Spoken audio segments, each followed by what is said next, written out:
اعوذ باللہ من الشیطان الرجیم بسم اللہ الرحمن الرحیم۔ السلام علیکم معزز سامعین، فیضان رمضان تھے، رمضان کی سماعت فرماتے ہیں۔ اس سے پہلے درود شریف کی فضیلت پیارے آقا صلی اللہ علیہ وسلم کو فرمانے علی شان ہے، جسے یہ پسند ہو کہ اللہ عز و جل کی بارگاہ میں پیش ہوتے وقت اللہ عز و جل اس سے راضی ہو، اسے چاہیے کہ مجھ پر کثرت سے درود پڑھے۔ صلو علی الحبیب صلی اللہ تعالیٰ علی محمد صلی اللہ علیہ وسلم۔ اب ان چیزوں کا بیان کیا جاتا ہے جن سے روزہ نہیں جاتا۔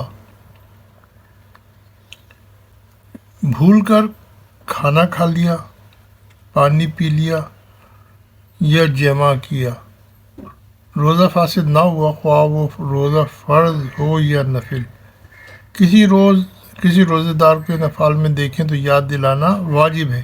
اگر آپ نے یاد نہ دلایا تو گناہ گار ہوں گے۔ ہاں، اگر روزہ دار بہت ہی کمزور ہو کہ یاد دلانے پر وہ کھانا چھوڑ دے گا، جس کی وجہ سے کمزوری اتنی بڑھ جائے گی کہ اس کے لیے روزہ رکھنا ہی دشوار ہو جائے گا، اور اگر کھا لے گا تو روزہ بھی اچھی طرح پورا کرے گا اور دیگر عبادتیں بھی بخوبی ادا کرے گا، اور چونکہ بھول کر کھا پی رہا ہے اس لیے اس کا روزہ تو ہو ہی جائے گا۔ لہذا اس صورت میں یاد نہ دلانا ہی بہتر ہے۔ بعض مشائخ اکرام رحمہم اللہ فرماتے ہیں کہ جو ان کو دیکھے تو یاد دلا دے، اور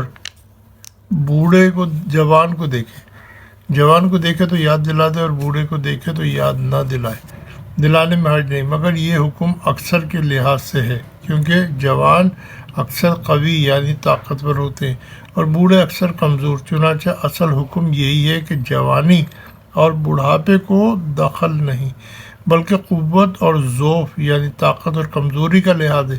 لہذا اگر جوان اس قدر کمزور ہو تو یاد نہ دلانے میں حرج نہیں، اور بوڑھا قوی یعنی طاقتور ہو تو یاد دلانا واجب ہے۔ روزہ یاد نہ ہونے کے باوجود بھی مکھی یا غبار یا دھواں حلق میں چلے جانے سے روزہ نہیں ٹوٹتا، خواہ وہ غبار آٹے کا ہو جو چکی پیسنے یا آٹے چھاننے میں اڑتا ہے، یا غلے کا غبار ہو، یا ہوا سے خاک اڑی، یا جانور کے کھر یا ٹاپ سے خاک اڑی، بس یا کار کا دھواں یا ان سے غبار اڑ کر حلق میں پہنچا، اگرچہ روزے دار ہونا یاد تھا، روزہ نہیں جائے گا۔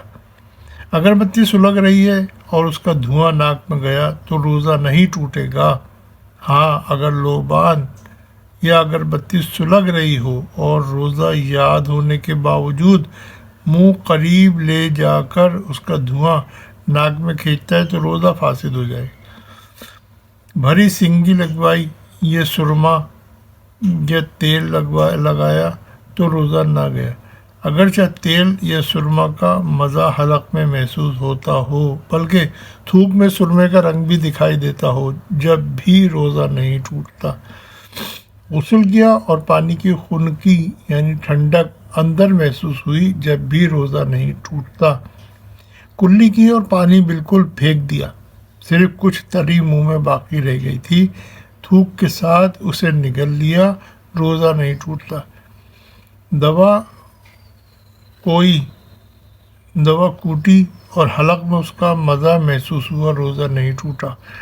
کان میں پانی چلا گیا، جب بھی روزہ نہیں ٹوٹا، بلکہ خود پانی ڈالا جب بھی نہ ٹوٹا۔ تنکے سے کان کھجایا اور اس پر کان کا میل لگ گیا، پھر وہی میل لگا ہوا تنکا کان میں ڈالا گیا، اگرچہ چند بار ایسا کیا ہو، جب بھی روزہ نہ ٹوٹا۔ دانت یا منہ میں خفیف یعنی معمولی چیز بے معلوم سی رہ گئی کہ لعاب کے ساتھ خود ہی اتر جائے گی، اور وہ اتر گئی، روزہ نہیں ٹوٹا۔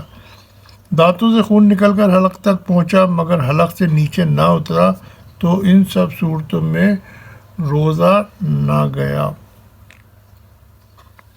مکھی حلق میں چلی گئی، روزہ نہ گیا، اور قصدن نگلی تو چلا گیا۔ بھولے سے کھانا کھا رہے تھے، یاد آتے ہی لقمہ پھینک دیا، یا پانی پی رہے تھے، یاد آتے ہی منہ کا پانی پھینک دیا تو روزہ نہ گیا۔ اگر منہ میں کا لقمہ یا پانی یاد آنے کے باوجود نکل گئے تو روزہ ٹوٹ جائے گا۔ صبح صادق سے پہلے کھا یا پی رہے تھے اور صبح ہوتے ہی سحری یعنی سحری کا وقت ختم ہوتے ہی منہ میں کا سب کچھ اگل دیا تو روزہ نہ گیا، اور اگر نگل دیا تو روزہ جاتا رہا۔ غیبت کی روزہ نہ گیا، اگرچہ غیبت سخت کبیرہ گناہ ہے۔ قرآن مجید میں غیبت کرنے کی نسبت فرمایا جیسے اپنے مردہ بھائی کا گوشت کھانا، اور حدیث پاک میں فرمایا غیبت زنا سے بھی بدتر ہے۔ اگرچہ غیبت کی وجہ سے روزے کی نورانیت جاتی رہتی ہے۔ جنابت یعنی غسل فرض ہونے کی حالت میں صبح کی، بلکہ اگرچہ سارے دن جنوب یعنی بے غسل رہا، روزہ نہ گیا، مگر اتنی دیر تک قصداً یعنی جان بوجھ کر غسل نہ کرنا نماز قضا ہو جائے گناہ اور حرام ہے۔ حدیث شریف میں فرمایا کہ جس گھر میں جنوب ہو اس میں رحمت کے فرشتے نہیں آتے۔ تل کے برابر کوئی چیز چبائی اور تھوک کے ساتھ حلق سے اتر گئی تو روزہ نہ گیا، مگر جب کہ اس کا مزہ حلق میں محسوس ہوتا ہو تو روزہ جاتا رہا۔ تھوک یا بلغم منہ میں آیا پھر اسے نگل گئے تو روزہ نہ گیا۔ اسی طرح ناک میں ریٹ جمع ہو گئی سانس کے ذریعے کھینچ کر نگل جانے سے بھی روزہ نہیں جاتا۔ اللہ تعالیٰ سے دعا ہے کہ جو کچھ بھی ہم نے روزے کے متعلق سنا ان کو یاد رکھ کر عمل کرنے کی توفیق دے۔ السلام علیکم ورحمۃ اللہ۔